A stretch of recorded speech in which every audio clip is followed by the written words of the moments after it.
एक जंगल में टुन्नी चिड़िया रहा करती थी। टुन्नी चिड़िया को गाने का बेहद ज़्यादा शौक था। वहाँ गाना गाकर जंगल में घूमा करती थी। टुन्नी चिड़िया की एक नन्ही सी बेटी भी थी जिसका नाम था मुन्नी। मुन्नी अपनी माँ के सामने बेहद मस्ती करती थी, लेकिन वहाँ और किसी के सामने डर जाया करती थी, जिससे टुन्नी चिड़िया काफ़ी परेशान रहती थी। टुन्नी चिड़िया अपनी बेटी को धीरे धीरे उड़ना सिखाने लगती है, जिससे उसकी बेटी उड़ने लगती है।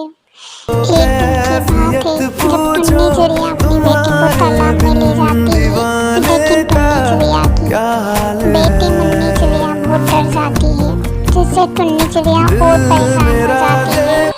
समय बीतता चला जाता है। एक दिन की बात है जब टुन्नी चिड़िया अपनी बेटी के लिए कहीं बाहर जा रही थी।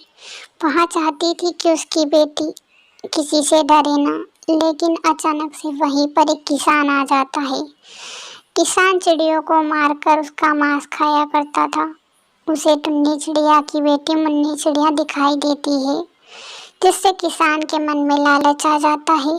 अरे वाह, ये तो नन्ही चिड़िया, इसका मांस तो काफ़ी अच्छा लगेगा। वहाँ मुन्नी चिड़िया को अपने साथ पकड़ कर ले जाता है। मुन्नी चिड़िया काफ़ी डर जाती है, अपनी माँ को बुलाती है, लेकिन वहाँ पर मुन्नी चिड़िया की माँ नहीं थी, इसलिए किसान उसे अपने साथ ही ले जाता है। यहाँ पर टुन्नी चिड़िया अपनी बेटी को ढूंढती ढूंढती जंगल में आ पहुँचती है, लेकिन अब उसकी बेटी कहीं ना मिल रही थी, इसलिए टुन्नी चिड़िया हताश हो जाती है। उसे लगता है कि अब उसकी बेटी उसे कभी नहीं मिल पाएगी, क्योंकि उसने सारा जंगल ही छान मारा था। लेकिन फिर भी टुन्नी चिड़िया हार नहीं मानती। टुन्नी चिड़िया फिर से अपनी बेटी को ढूंढने लग जाती है। उसे लगता है कि उसकी बेटी उसे कहीं ना कहीं मिल जाएगी। रास्ते में किसान काफ़ी ज़्यादा थक जाता है। वहाँ सोचता है कि थोड़ी देर वहाँ पेड़ के नीचे आराम कर ले, फिर वहाँ चिड़िया को मारकर उसका मांस बनाकर खा लेगा।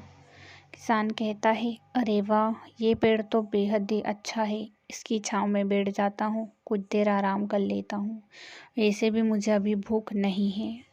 इतने में वहीं पर टुन्नी चिड़िया आ जाती है। अरे ये किसान, इसके पास तो मेरी बेटी है, मुझे कैसे भी इसके पास बेटी को लेना होगा। टुन्नी चिड़िया अपनी बेटी को लेकर वहाँ से उड़ने लगती है और अपनी बेटी को उड़ाकर ले जाती है। किसान अभी नींद में ही था, उसे नहीं पता था कि चिड़िया भाग चुकी है। जैसे ही उसकी नींद खुलती है तो उसे चिड़िया कहीं नज़र नहीं आती। वहाँ सोचता है यहाँ क्या हुआ, देखता है कि टुन्नी चिड़िया उसकी बेटी को ले जा रही है। वहाँ पहले तो दुखी होता है, लेकिन फिर खुश भी हो जाता है कि अच्छा हुआ उसने एक माँ की बेटी को नहीं खाया। कहानी पसंद आए तो चैनल को सब्सक्राइब करें, वीडियो को लाइक करें।